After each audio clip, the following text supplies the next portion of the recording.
Hey everybody, welcome to this episode of the Charlie Kirk Show. With us is a new but good friend, Bishop Aubrey Shines. Bishop, welcome. Fantastic being here, Charlie. Looking forward to this dialogue, really am. So we did a segment on Martin Luther King. Okay. And it got a lot of attention. And you were one of the few people that were so loving and truthful to call me up and say, Charlie, let's meet. Yeah.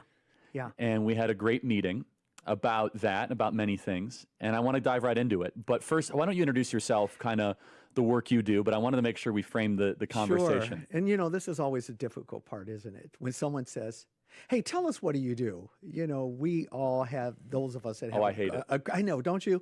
Because you feel like, is this going to sound like some self-grandizement type of moment? Am I boasting of building?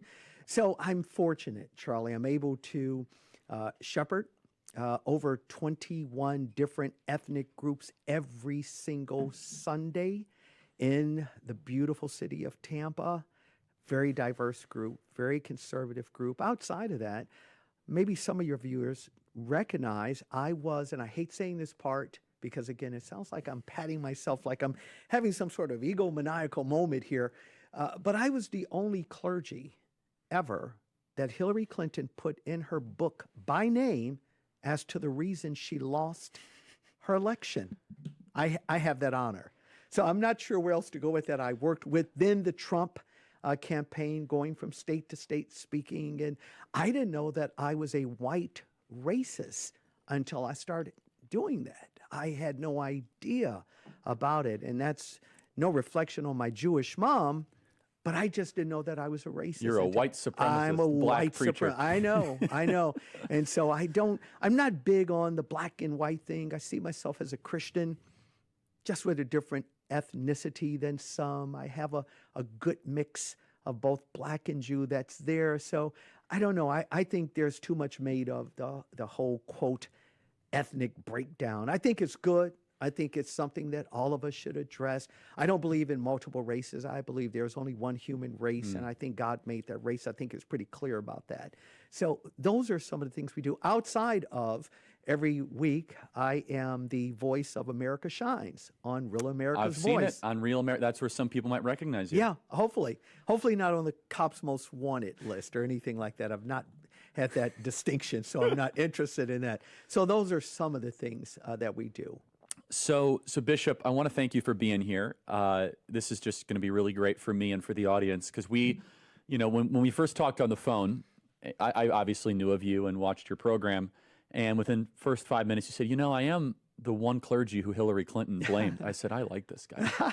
So it made me take everything you said even more seriously. Yeah, sure. And so, you know, you said, hey, Charlie, let's meet. And we had this great meeting. I thought it was really wonderful. I did too. So everyone knows, you can go back and listen to the Martin Luther King episode. Happy to do that, but no reason to rehash that. But I think, you know, Bishop, here's the best way I could frame it. Tell me what I missed. And I don't mean that as a gotcha.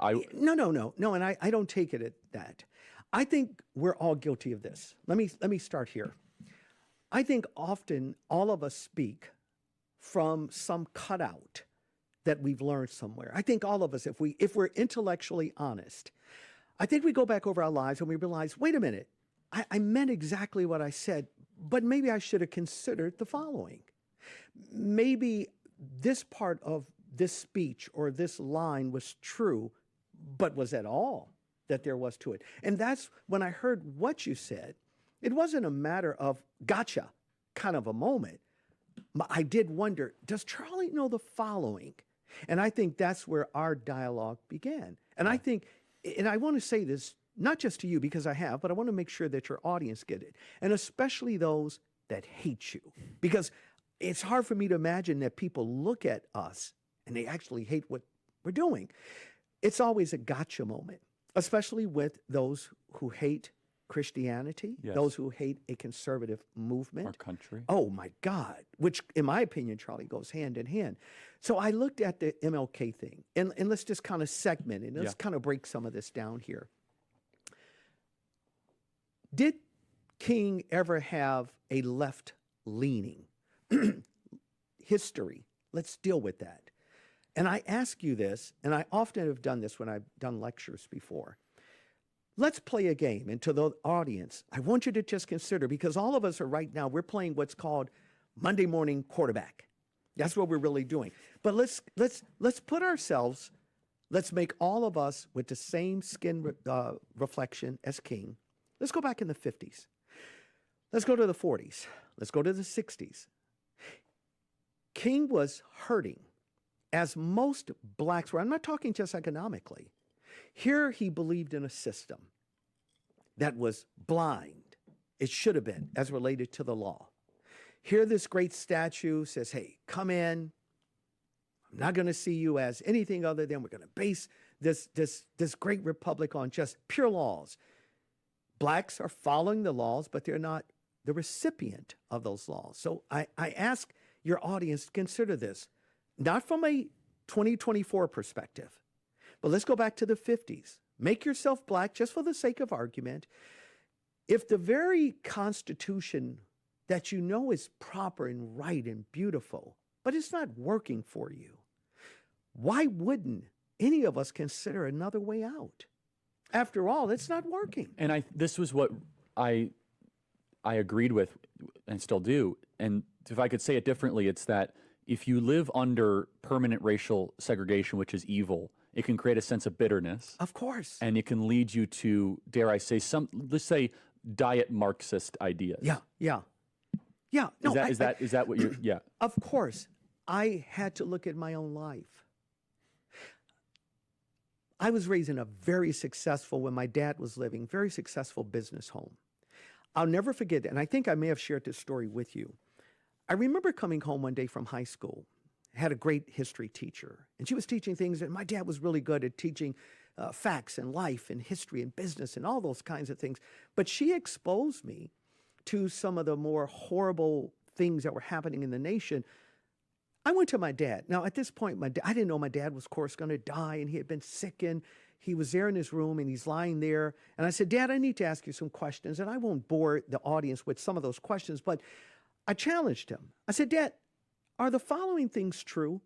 And I shared with him what my high school teacher had shared with me about some of the horrendous things that were happening. Again, I had an overview of some of the horrible, horrific things that had happened in our nation, and et cetera, et cetera. But my dad was so successful, in my mind, I thought, either he didn't know this, and my real question to him would have been, Dad, how could you have not known this? When I shared with him what my teacher had said, here was his I'll never forget this. He said, yeah, those things, Aubrey, happen. And it shocked me. It was like I was stuck. Like, wait a minute, they happen? And so my next question to him was, Dad, why didn't you say anything to us? He said, because I never train you boys to go by what someone says and or calls you. He says, with God, you can do all things with hard work. And it changed me. I said, but Dad, why weren't you involved in this facet of it? He said, because I believe that God was bigger than this nation. And I got in with a Christian view. I worked hard, and I became this successful. So I saw a dad who was in church. I saw a father who never used ever in my presence, never a racial epithet. Here was a guy that had come out of the Jim Crow Democratic-controlled South, moved to Chicago, incredibly successful. My dad's name to this day is in the annals of some business historical documents there. He was the first guy to do several things as relates to certain corporations. So I didn't believe the hype. So again, I go back to the MLK piece. Why did my dad become bitter? I don't know. Maybe he had a moment, Charlie. I really have no idea, but I know what he projected. He projected that there was nothing impossible to do as it relates to whatever it is you're endeavoring if you follow certain templates in your life. That, number one, being God, being pro-family, and those were the results of it. Go back to MLK. I could see how King would be upset. I think all of us would have been. And I could see why he would have been disillusioned. But what I shared with you was that was a very early part of his life. Again, I challenged you, and I think the audience should know this. I said, Charlie, if we use that metric, if those who are coming against you right now that are saying, Charlie, he's a racist, simply because you ask a question, which is crazy in my opinion. And you were so sweet the way you handled well, this. you're very kind. The reality of it is, I look at things like that, and I think just for a moment, wait a minute. King had every right to feel the way that he was feeling. After all, and I said this to you, Charlie, some of the same Christian institutions, I'm talking white, Baptist, evangelicals, these institutions were anti-black. That's a fact. It's not my opinion. They wouldn't allow the Martin Luther King types, if they were black, to be part of their seminaries. That's another fact. As a matter of fact, most of their congregation, up until very recently, was still very segregated, not in the sense that it's blacks only or whites only. And I'm not talking about because if you happen to live in a predominantly white area, well, why would you have a bunch of black people? They're no different if you're in a predominantly black area. Why is it insane to think that, it's not fair because it's not 50% white? Well, that's crazy if where you live dictates those demographics. However, institutionally speaking, the Baptists and the white evangelicals, they wouldn't even allow, nor would they even believe in individuals getting married if they were of a different ethnic group. These were our Christian organizations during the time of King. Why wouldn't he feel a sense of maybe there's another way to do this? Maybe there's another system, because we're doing everything the system is telling us, but it's not working for us. I believe that's where you and I think, in my opinion, and correct me publicly if I'm wrong, I think at that moment I looked at you and you went, Bishop, I see that. Yeah, and I want to just kind of say it from my own perspective, which is there was a moment of King's life that we highlighted on the episode where he would be talking about redistributionism or reparations. You have said that's not a totality of his life's work, and I want to get into that. But you just kind of, as we're beginning here, because he kept on experiencing unjust, bitter racial segregation, it made the, let's just say, the siren song of Marxism seem more attractive. Of course. And that I can totally resonate with, because we're always asking the question, why do people gravitate towards socialistic, Marxist ideas, at least in a moment in time?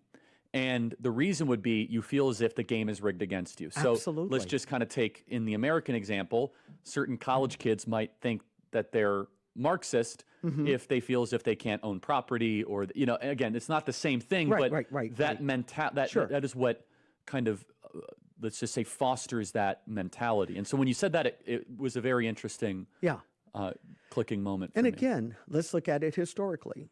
When Japanese Americans were singled out, there was some sort of correction publicly that had been made. I have Jewish ancestry. They were singled out. There was some form of reparation that was made. Now, I want to make this just abundantly clear. I don't believe that anyone should receive anything that they didn't earn. I believe it's unchristian. That would be like you committing a crime against me. I don't get you for it, but 5 generations later, someone comes and says to your great-great-great-grandkids, you owe me. Well, that's absurd. It's morally sick. It's not biblical. That's right. Think about this. How do I charge you for something 100 years later that you didn't do? And if we want to go further on the whole reparation thing, not you and I, but I'm just saying, publicly speaking, shouldn't then, if we're honest, intellectually honest, then why don't blacks charge kings to this day in Africa who sold them? See, there's this misnomer. A bunch of white guys, I don't know, out of Mississippi or Arkansas, got on their little paddle boats, went across the Atlantic and got over into Africa and rounded up 25 million black people. That's stupid. It's not even history. It was black kings selling other blacks that they had conquered.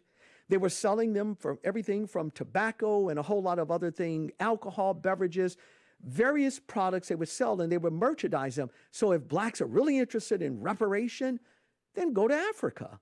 Now, I know I'm going to take a lot of feedback, but if we're going to be intellectually honest. I said that once, I got so criticized. Well, I say it all the time, but it's true. How can I charge you for something that you didn't do? And then let's go further even with the reparation issue. If reparations are right, Charlie, then what do you do with the 3,000 black men that owned other blacks here in the United States of America? Forget about Africa. Let's stay right here in America. What do you do with them? What about the blacks that were never enslaved? I wasn't enslaved. My people weren't enslaved. Even the black side of my people wasn't enslaved. So why should we receive something from something we didn't do? Do we do that with any other ethnic group? What about Europeans that enslaved Europeans and Asians that enslaved Asians? Why are we stuck with this? Now, what else do we do? Do we go back the 40,000 men that Frederick Douglass said, hey, pick up that flag? I'm talking the United States of America, not a BLM flag or LGBTQ flag. He said, pick up the United States flag. We are part of this system, and we're going to fight against those racist Democrats, because that's who they were in the South. And they haven't changed, yeah. 40,000 black people died. Do those blacks get reparations? If we're going to talk reparations, let's be intellectually honest. Why then shouldn't blacks sue the Democratic Party? After all, it was the Democratic Party that was formed to keep blacks. They were the ones that fought against the 13th, 14th, 15th Amendment. Then blacks should be suing the Democratic Party. After all, they were the major proponents of let's make sure this slavery continue. Yes. So how far do we want to go down that rabbit hole? Yeah, I think that's super smart. And thank you for saying that, because you have more license to say it than I do, because when I say stuff like that, I get criticized. As I will too, by the way. I want to make sure we continue on this, though, to do this from every angle. When we sat down, I think it was important when you said, Charlie, yes, at times he was entertaining Marxist elements and bitterness. Very young. Yeah, so talk about the timeline. Can you educate our audience on this that? is in the inception, and I want your audience to understand, and I know that she's going to hear this. I am still a very close friend to the niece of Martin Luther King, which is Dr. Alveda King. Very pro-life girl.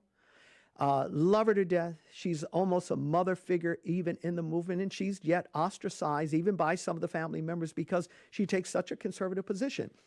Martin had these ideas at a very early age. He was just talking. These were languages that say, hey, what else do we do? What else can we do? But now, it's not what a person says, at least according to Scripture. It's not just in our, it's the fruits. So let's look at his fruits. He can say anything he wants. But what did he do? He believed yet in this system. He talked about the inequality in the system, and it was like a check that had been given but didn't have the proper funds to cover the check. Insufficient, yes. Absolutely. So were those things true? Absolutely, they were true.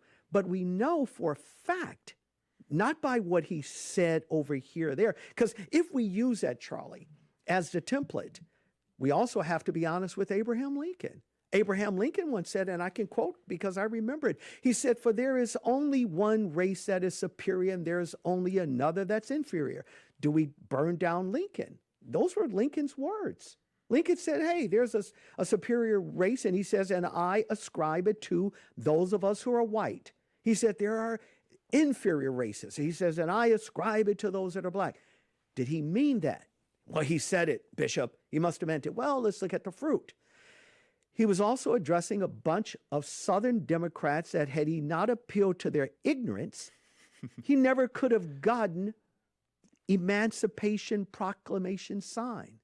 As a politician, he had to say some things that, again, we're looking at it from a Monday morning quarterback position. Yes. We're sitting on our couch, game is over. That's right. But put yourself in Abraham Lincoln's era. He had to say what he had to say to bring the nation together. We were sorely divided. Yeah, and I think the Monday, I love the Monday morning quarterbacking thing. I think part of my, and you know this, my heart was that, hey, I'm not saying he's the worst person, but he's almost become the saint-like figure. Yeah. And your contention is, Charlie, not relevant in the sense where it's like, hey, here's what he should be remembered for. So yeah.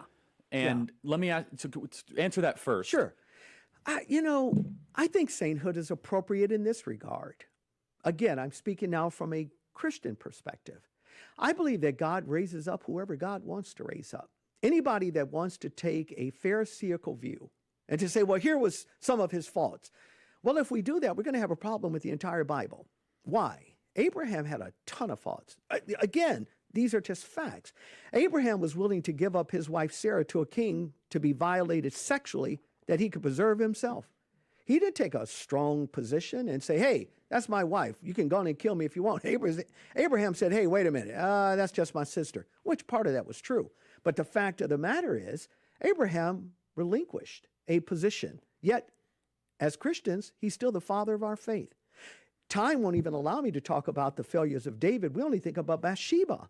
But there were tons of other problems that David had. Yet God said, hey, that's my boy. That's my guy. This is who I'm going to raise. Go further. Look at King Cyrus. Cyrus was not a man that was even in covenant with God. But yet God said, this is who I've selected this guy. And in selecting him, he was able to bring Israel back to a place that they began to practice Sabbath again and practice the feast again. Yes. Time won't even allow me to talk about Paul. Paul was an accessory to murder. He forced Christians to blaspheme. Yet God said, this is my guy. This is who I'm going to raise up. He's going to be he is going to be the chief apostle forever. My own president, Trump, if we use this metric, none of us would vote for Trump based on some high moral standard, but he loves his country, and I don't need Trump to be my bishop or my pope or my priest. I need him to be a man that would honor the values of this Constitution and allow us to have the liberty and the freedom to express ourselves even in a religious way. Well, Trump has done all that. So I liken that even to King.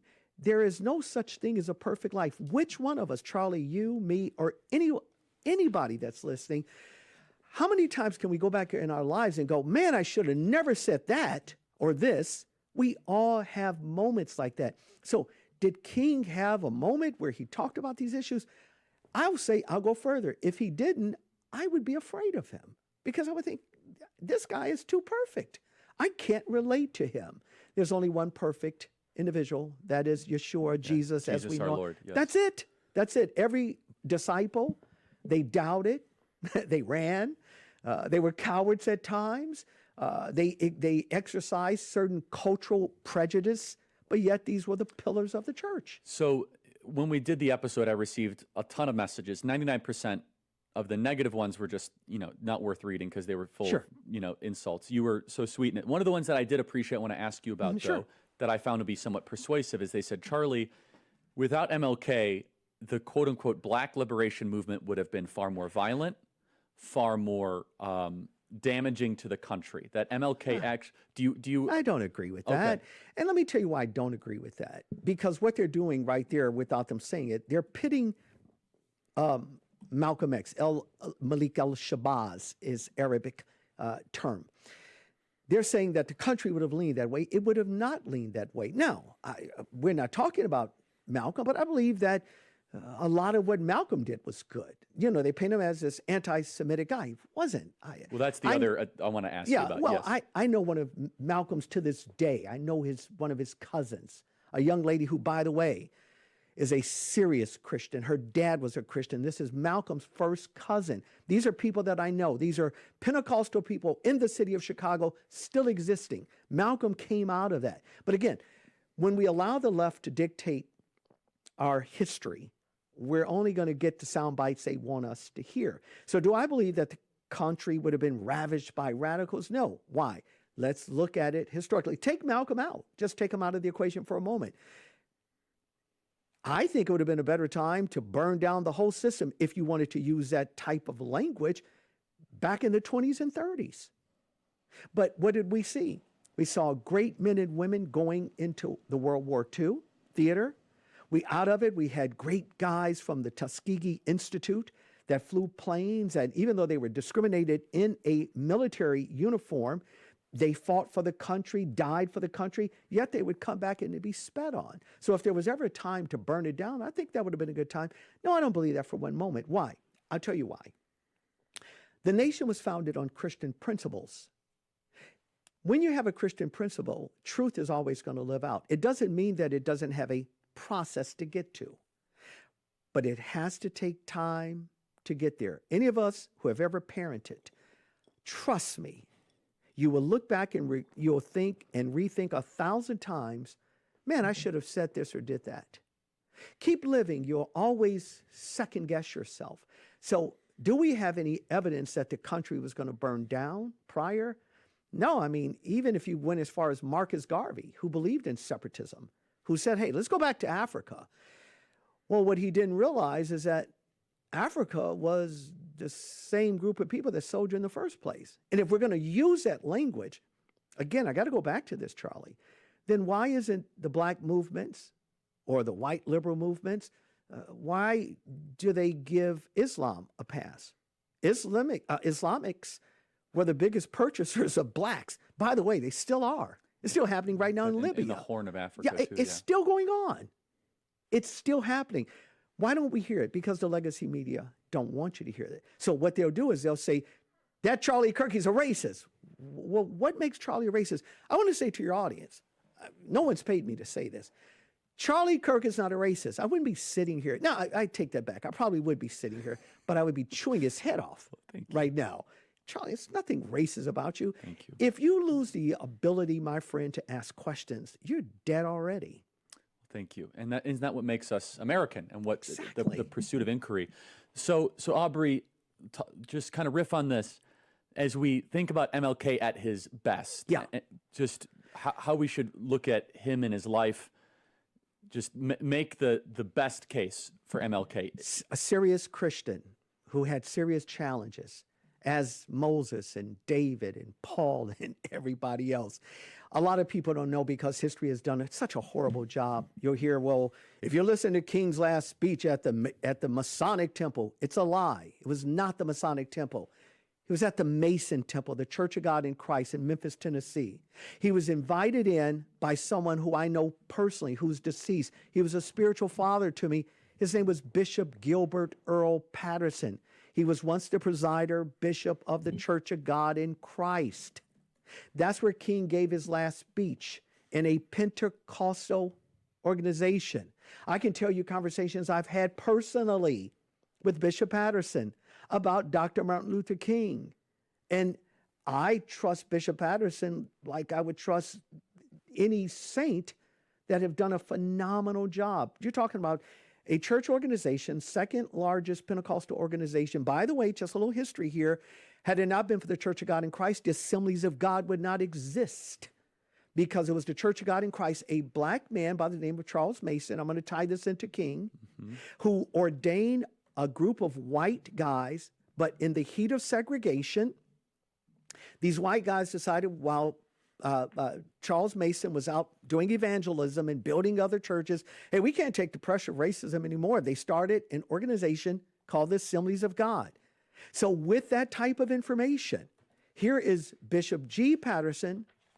I would speak for him often, frequently. I would have multiple conversations with him about Dr. King. Dr. King believed in the same God that G. Patterson believed in. But at times, did he question things? No, not about God, but about organizations that went astray. Some of the white counterparts. Remember, it was Dr. King, Charlie, that said to, not the world, he was saying this to a group, and I'm quoting part of the Birmingham letter right now. He said to a group of white pastors and leaders, he said, I know you, brethren, mean well when you tell me, Martin, don't act out right now. It's not time for civil disobedience. What was King's response to his Christian white brothers? He says, you say the time isn't now. He says, but what do I tell my children? That when we pass the amusement parks, they're not allowed to go in it.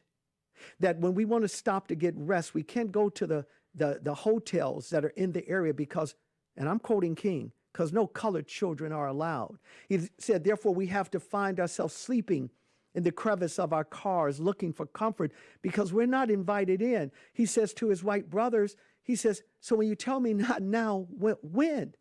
How long?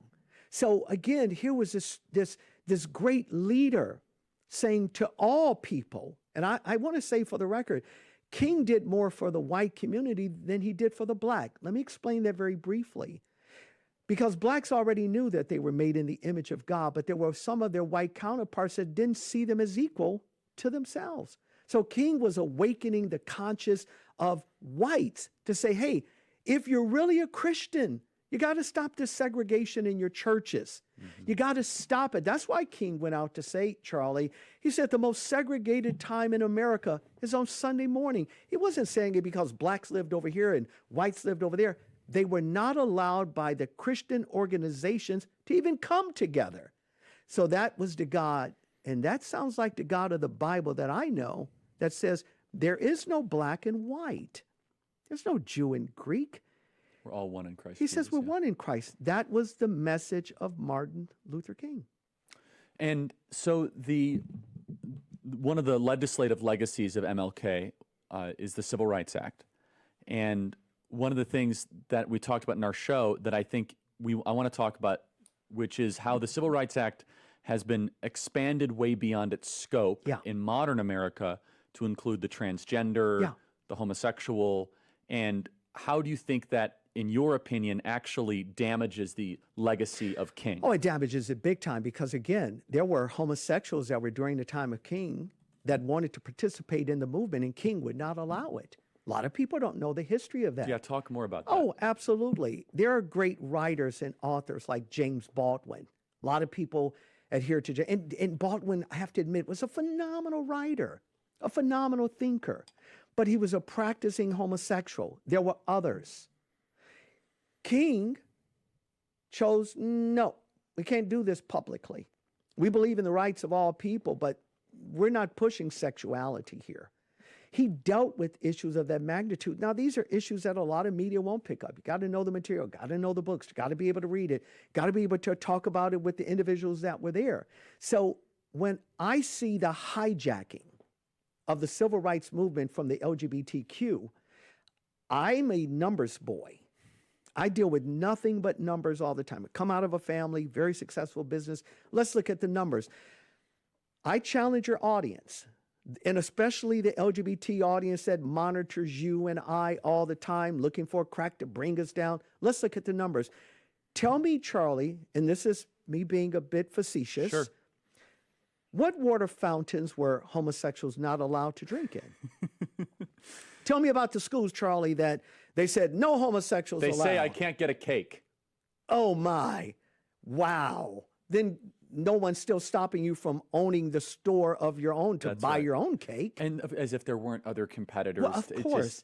I worked on that case, by the way. Did you really? Yeah, absolutely. Jack and his cause, and we did videos. So when I hear, quote, the gay community is the new civil rights or the new black, every black American should be horrified that, watch this, someone who is born with a certain melanin in their skin is the same as an individual that chooses a lifestyle. You're not born homosexual. Now, I'll get flack on that. But to date, there is no scientific evidence that you have a gene in your body that makes you, quote, attracted to other people. What we do have is behavioral science statistics that say there's a large portion. I remember the doctor that, Ben Carson, he said this once and the media went apoplectic when he says, well, what do we do with men that been incarcerated, went in heterosexual,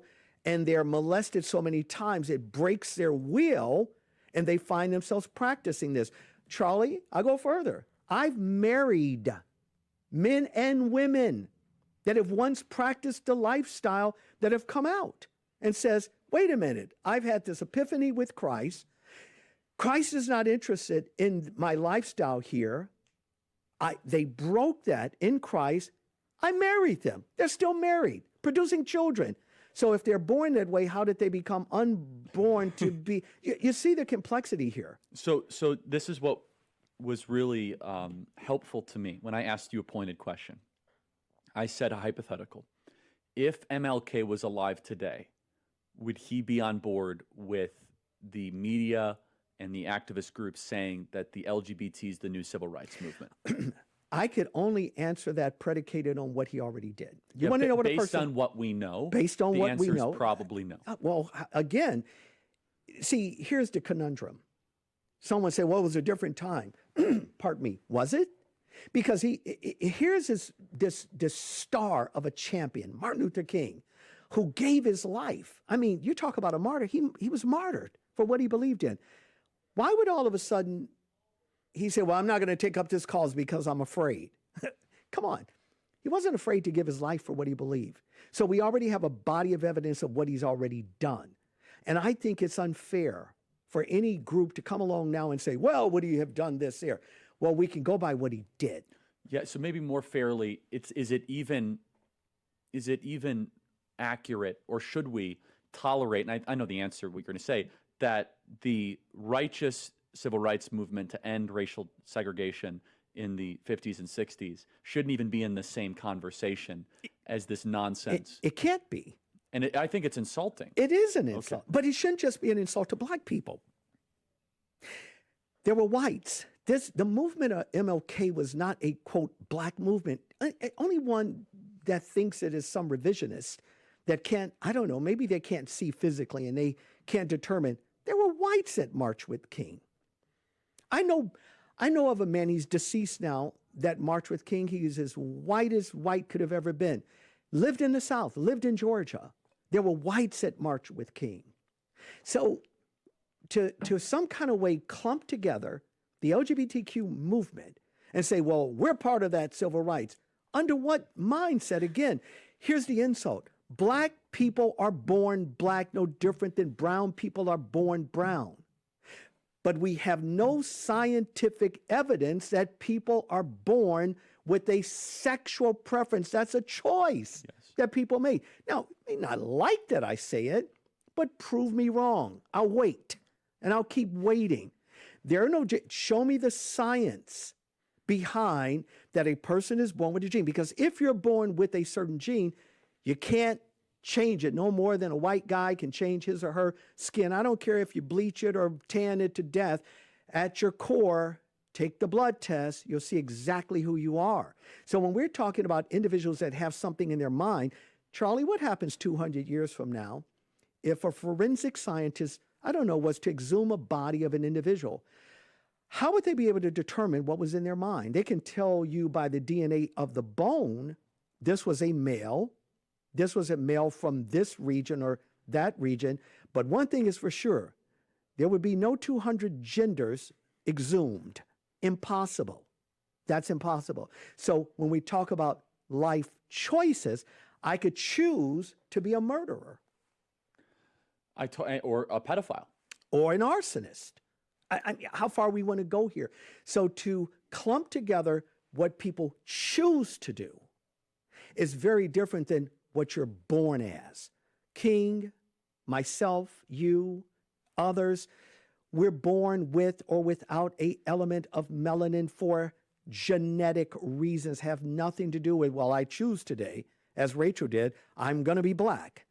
Well, come on. Rachel Dolezal. Yeah. I mean, really? Okay, well, you can tan it, darling, but it doesn't make you black. But that's why the conversation is crazy.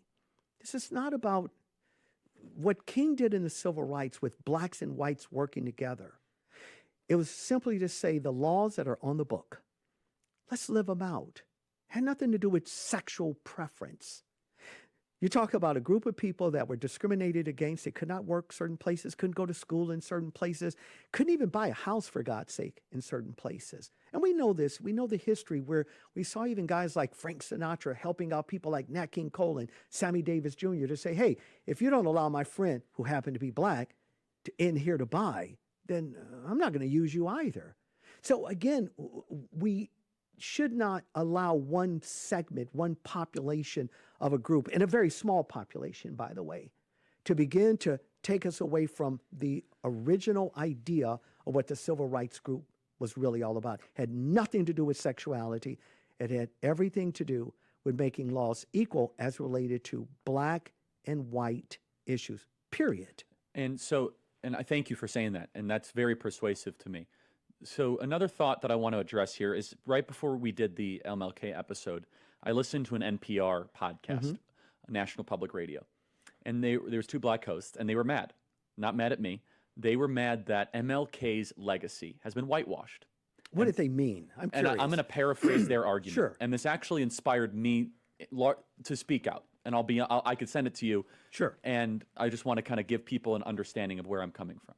Their argument is that MLK was a radical, that MLK would have embraced DEI and CRT. So just let me kind of finish here, right? And they said that conservatives whitewash it to try to say that MLK believed in colorblindness, when in reality MLK would have been in the streets with BLM. And I listened to this, and it wasn't the only thing, but I said, boy, is that really how, Yeah. radical left-wing academics think? So there's this fight over MLK in Sure, some way. sure. What is the truth? I don't care about their opinion. I just wanted to know, you don't know that backstory. Yeah, I'm glad to hear that. It's funny, by the way, I have to tell you, that's really funny.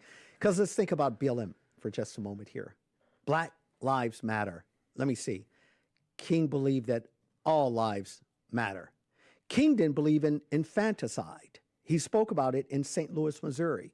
He said, and I quote, one of the issues within the Negro community is to make sure that we get rid of this idea. He's talking about abortion. He says, for if you cannot see the value of who you are, that doesn't sound like a BLM thing to me. King believed in what I call, and what all of us should understand, is heterosexual normity.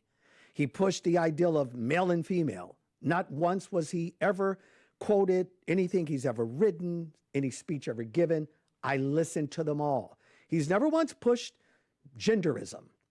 He pushed equality as related between the black and white race, because that was the issue at his time. So again, for these revisionists to be able to say, well, he would have been out in the streets marching. You mean the same marches that burned down part of America? And yeah, that was their contention. Sorry to interrupt. Their contention was that MLK would shut down highways or tell people to. And again, I'm not saying I believe this. They made him seem as if he was he would have been in the streets during the Floyd stuff.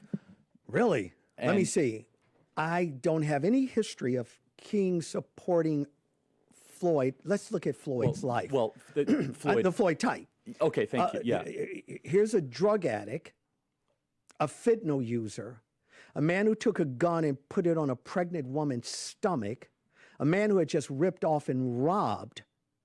King was not violent. As a matter of fact, if I could write history, I would have made him a little more violent. But that's my opinion. King didn't believe in any of that. Now, we can all sit, we as in a collective people, and say, well, he probably would have done this. The best way to ever answer questions of that magnitude is to find out what a person has already done. To add to it is just that. You're adding. It's just speculation. That's all it is. So you're talking conjecture. You're talking about something, well, he may have done this. Well, he may have flew if he had wings. I don't know. But we know for a fact he walked. Why? Because we don't have any record of him ever flying. So again, the logic doesn't exist. So when they say that, Marxist liberals in these universities, they need King to be made in their image because it pushes their ideology. I find that persuasive. Yeah. So there's so many other elements I want to talk about here, Bishop, but I want to just repeat the question. What else do you think our audience needs to hear that you think I might have missed in all the coverage of Let's this? talk it. And just be as... Sure. Yeah, let's lay it all out. Yeah, let's have a real moment here. I remember your feelings about some of the FBI files.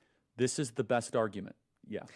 And I said to you, and I'm paraphrasing what I said. Please, yeah. So correct me if I don't stay on course here. I think I'm pretty good at it.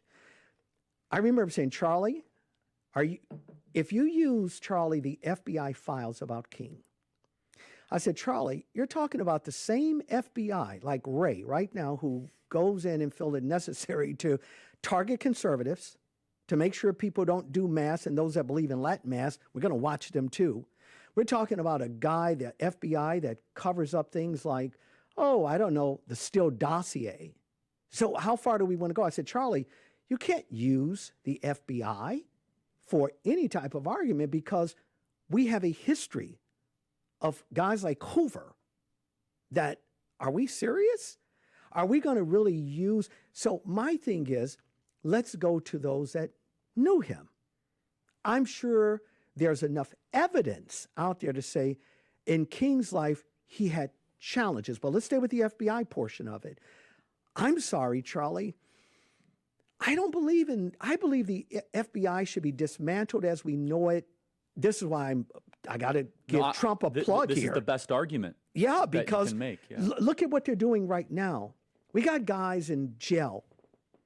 Well, we know for fact now that the January 6th was a hoax. It was a cover-up. Again, stay with the FBI. We know that there were over 200 FBI agents, Charlie, on the ground. Why didn't you and I hear it? So let me conclude.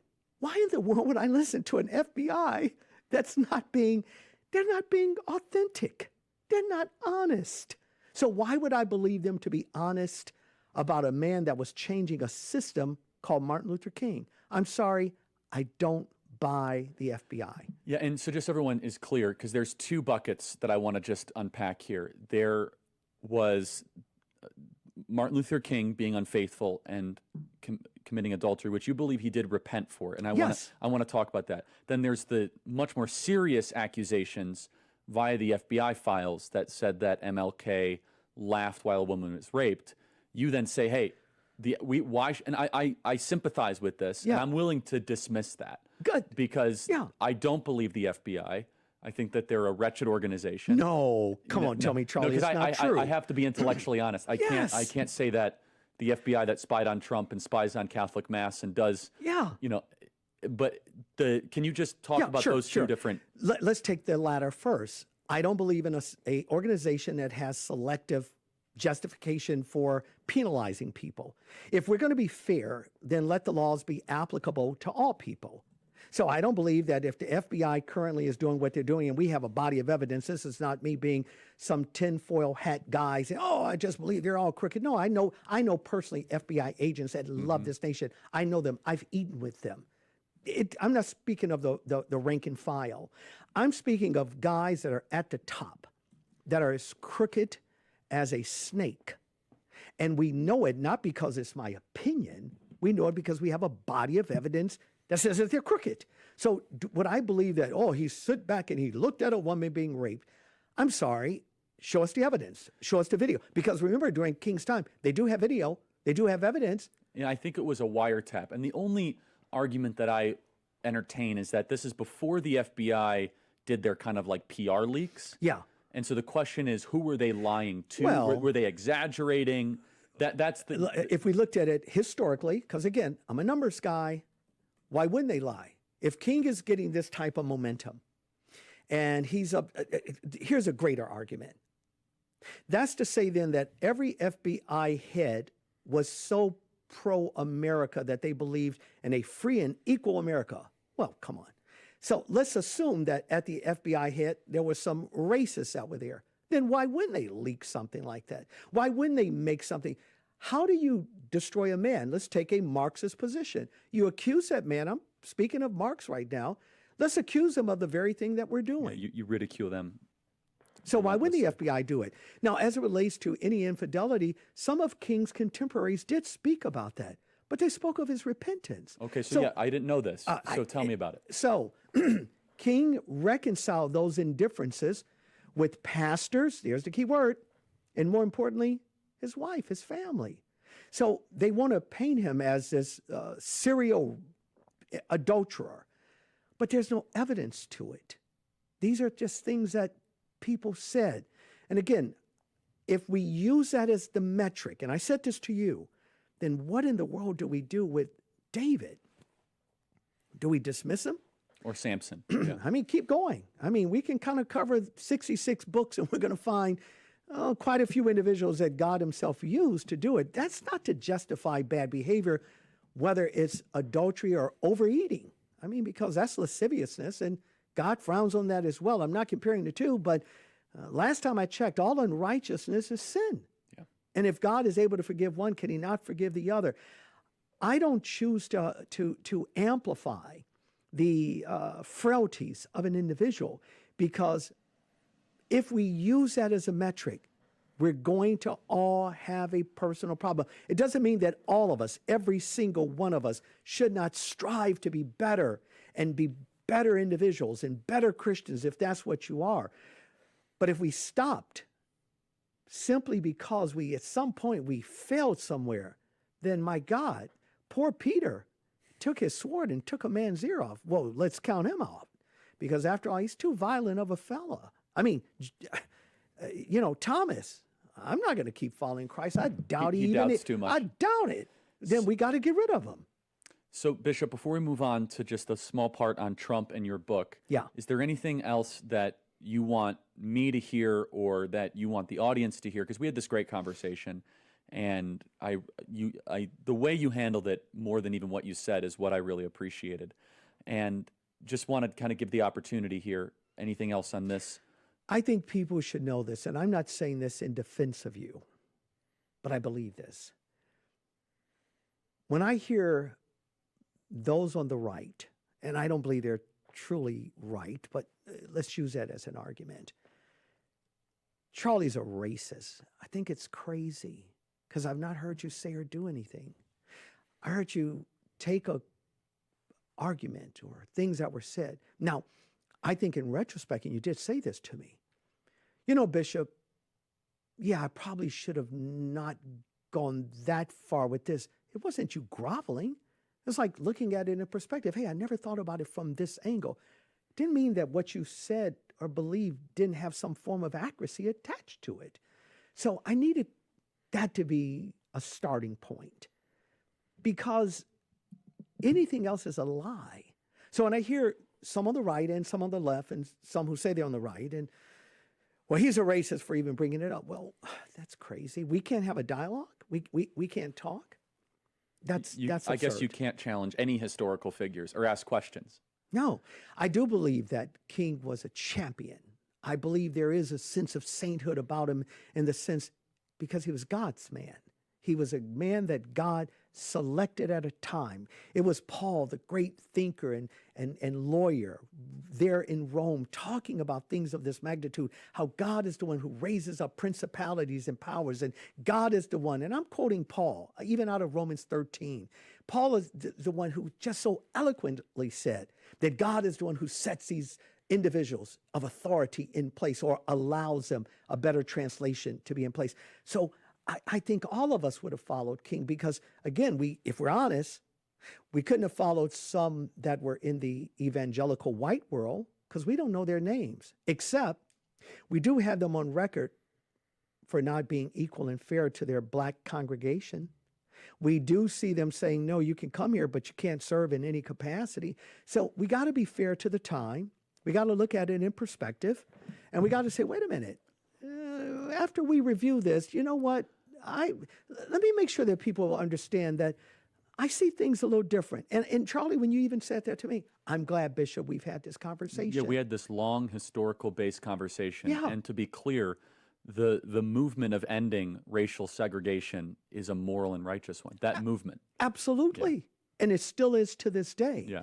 No one should be, and that's why we're against DEI, and we're against all that, which in some ways is a sinister backwards repurposing of the same unclean spirit. Well, it is unclean, because, again, what you're doing, if you buy into the CRT movement, if you buy into the DEI, you're actually pushing an agenda that black people in particular, they're too dumb to go out and get an ID, even though, by the way, the majority of them already have it. But if you listen to the race baiters, if you listen to the Al Sharptons, if you listen to the Kamala, agree with this. It's disgusting. And they call me these awful things, and they're the ones saying black people can't get IDs. Do you know how insulting that is? See, this is where I look at the Joy Reids, and I consider all these people just crazies. They're pure crazies, because they're pushing an agenda to keep themselves relevant. That's all it is. Go back and read the writings of Booker T. Washington and these guys. Look at what they said. They said, these individuals have an agenda. He said, it's to make them relevant and to keep their pockets lucrative. And this is what they're doing. I was on a radio show, Charlie, addressing this very issue in Chicago, the great WVON. I know I'll get hit for this, but the majority of the audience agreed with it, even though the host of the show was just livid. But she couldn't out-debate me. I said to her, when she brought up the issue of ID, I said, who can't get it? She said, well, what about the poor people? I said, you mean like the ones that get federal assistance? Yeah. I said, well, you just captured my argument. What do you mean? I said, in order to receive any federal entitlement, you have to have an ID. How do you get an apartment? How do you cash your federal check? You have to have. That's exactly right. And I mean, this is not even difficult. So just so we're clear, and I want to just be, Merrick Garland has come out in the last week. Yeah. And he has, and this is one of the reasons why I criticized the outgrowth Yes. of the Voting Rights Act, Civil Rights Act, not the essence, Right. the outgrowth. Right. Is he says we're going to use the Civil Rights Act and we're going to use the Civil Rights Division of the DOJ to go after states that enforce voter ID. But hold it, Charlie, I think you're missing a bigger point. Charlie, tell the audience, where was he when he said that? I don't know. I do. And this is the part they leave out. He was addressing a black audience in a black church. I can't make this stuff up. It's so crazy. It's just, you guys are so stupid. Can you imagine? I can't imagine this guy coming to where I'm the senior pastor. First of all, I would invite him if he wanted to come, but I would take the mic after he comes. Just keep voting for us Democrats, guys. I mean, he goes to a black church, almost like Fanny did. I didn't know that. I did. He goes to a black audience and said, we're going to make sure, again, every 4 years, can I quote again El-Malik El-Shabazz, better known as Yes. Malcolm X? I'm quoting him. He says, every 4 years, white liberals will always come to the black communities asking them for votes, only to never do what they say they're going to do. Black people, for God's sake, wake up. They're using you. You're a pawn. You are a victim because you allow yourself to be victimized. He goes into a black church, black leaders sitting there, and we're going to make sure because your votes are being suppressed. Eric, Garland, you mean like the historical turnout of black people that voted just a few years ago in Georgia? You mean that they're suppressed? Statistically, they outvoted whites as a group. So show me, Charlie, where's the equity there? Where's the inequality there? Show me where the black people in Georgia was suppressed. You can't. You know why? It doesn't exist. Every black person, and I want to go further, every white person should be insulted if you have a black friend that you are voting for a group of people that insults all of your black friends because your white liberals are telling you your black friends are so stupid, they don't know how to get an ID. But it's not just that, Charlie. Even when the states have said, we'll give free ID, the same black leaders, Sharpton, Jackson, the Joy Reids, well, how are they going to get down there to get it? So what are they now saying? They're invalids? They don't have the ability to walk? Effectively, they are saying that. That's where we are in this nation. And every 4 years, you have the same problem. That's a problem. So to continue on this, and I think the MLK thing's great. I think we're solid on that. I want to give an opportunity for you to talk about your book and also President Trump. So your book is really amazing. I think it's 8 questions about race. Talk about your book. So it was number 2 on Amazon when we put it out. Wow. I hope everyone grabs it.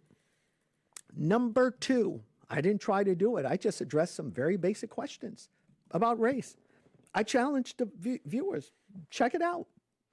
And what we did in a nutshell was just take some basic questions and said, let's look at these racial components.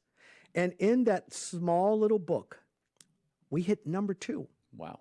It was just that, and I sometimes you put out things just to kind of help people. I was just going to we have it up right there. give up. Excellent. I want everyone to get it, not for my sake. Get it for your sake. Get it that you can pass it along. Get the information. The guys that helped me put together the book, I have one problem with the book myself. Is it the title or? Yep, it's the title. I have a Jewish mom, and we don't do the race crap.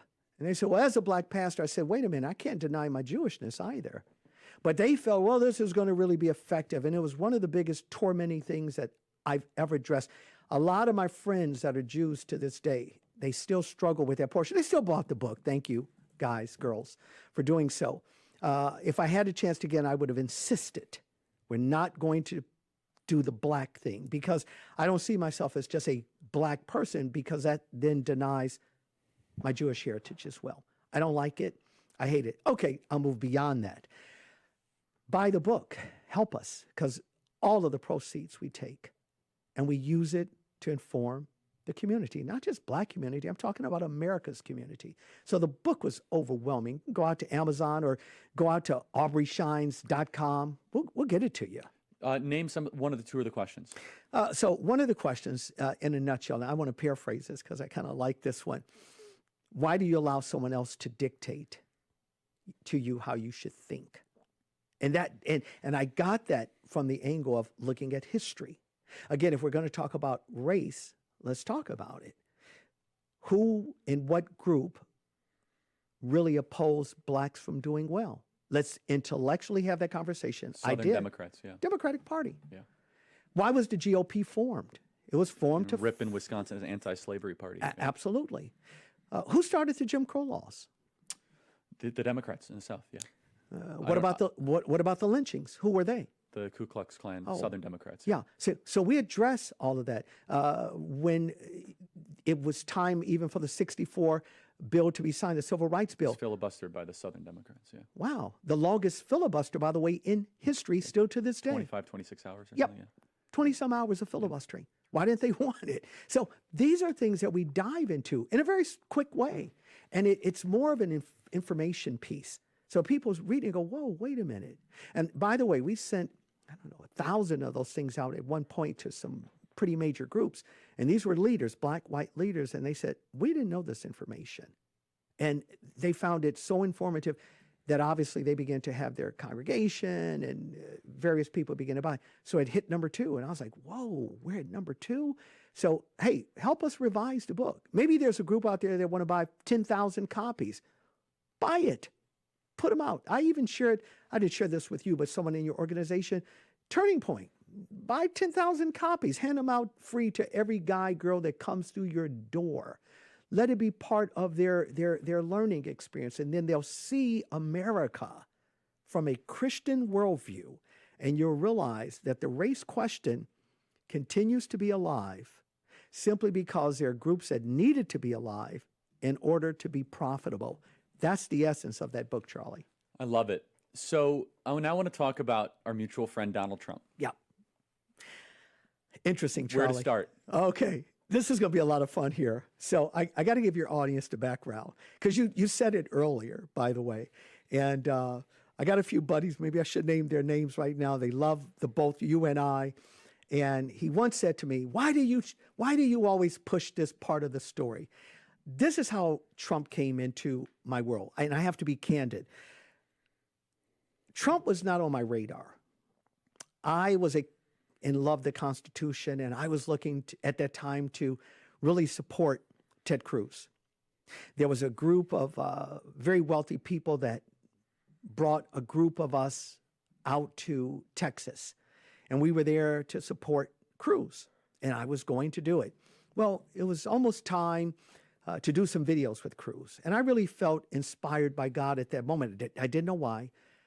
It was almost like I didn't call you, Aubrey, to do this right here. It had nothing to do with Ted. And I went to the door while everybody else was still kind of fellowshipping there in Texas.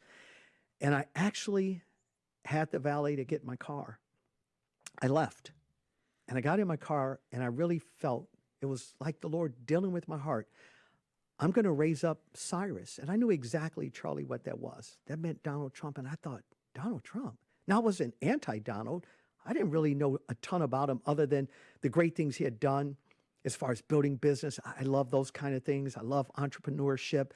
I knew some of the backstories of how Donald had helped so many people, black people, especially with loans. A lot of your audience may not know this. He helped start so many black businesses by giving those black leaders loans. Oh, absolutely. And when they would go to pay him back, he would tear up the check. Now, you never hear that on MSNBC, because if he's a racist, he's the most horrible racist I've ever seen. I mean, he's helping start black businesses, give them a loan, give them the condition. They meet the condition. They go to give Donald the check back, and he goes, you got everything you need? Then he tears up the check. That's Donald Trump. I then go on radio, And I began to talk about my support because I was always in demand, doing secular shows, dealing with issues of this magnitude. And a guy out of Colorado asked, "Who are you going to support, Bishop?" I said, "Donald Trump is going to be the next president." They mocked me, they laughed, etc. Fast forward, I produced a video. And in that video that went viral, I ended up finding myself on Sinclair Network. We did 60 plus million views. Wow. Donald Trump's team, through a friend of mine, found out about the video. And he called me. He's still a friend to this day. He says, "I want to meet with you." And this is prior to me meeting Trump. He questioned me about the video. He had his own research team to begin to, it was only a 6-minute video. I wrote the video. I produced the video. And and the backstory there, Charlie, I'd only did it to have ecumenical leaders to look to say, hey, here's why we cannot support Hillary Clinton. That was the video. Who's basically Jezebel. Yeah. Exactly. That's not even a question. And by the way, here's what her party stands for. 100%. And you cannot have your black and or white congregation to support because this is not a biblical worldview here. And it was never intended to do what it did. Fast forward, my buddy got a hold of it. He met with me. He wasn't a buddy then. We met. He says, I want to introduce you to some people. Well, by that time, Trump's team, unbeknownst to me, by the way, saw the video. And they said, "We want to meet Bishop Aubrey Shines." I went to a rally where Trump was, had not met him yet. And I'll never forget this. And maybe I shouldn't use one of the guys' names. I'm not sure where he is right now, but he was working for Trump. And to my knowledge, maybe he still does. I don't know, but I don't want to go that far. He looks at me with my friend standing there. He looks over what we're about to do in the nation. I had gathered together a group of black and brown and white leaders. We were going to go and have a full-page ad in the New York Times where we're going to say, this is why we stand with Donald Trump and we oppose Hillary Clinton. Well, at that point, Trump, there had come out some things about some of his bad behavior like 7,000 years prior.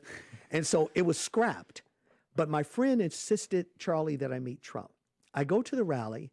One of the directing managers looks at my piece and he says, out of nowhere, and this is so powerful, he says, "Bishop, can we have you to go up and just speak real quick?" This was a massive rally, 30,000+ people in attendance. And I said this to him, Charlie. I said, "Look, I'm a preacher. I need, how much time do I have? You better say something because we can go forever and ever." That's right. He said, "Take 5 minutes." Pam Bondi, I think, had just gotten up. She spoke and they put me on after. Unbeknownst to me, Trump had arrived. I didn't know it. I was only there to meet him.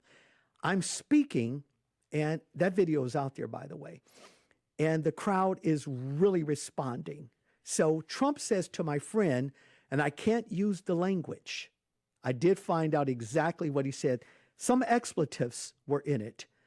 He said, "This guy is a freaking rock star. Who is this?" And my friend said, "That's my friend." That moment, Trump says, started a lot. Yeah, it started. He says, "Can I meet him?" I met Trump. His team asked would I travel with him.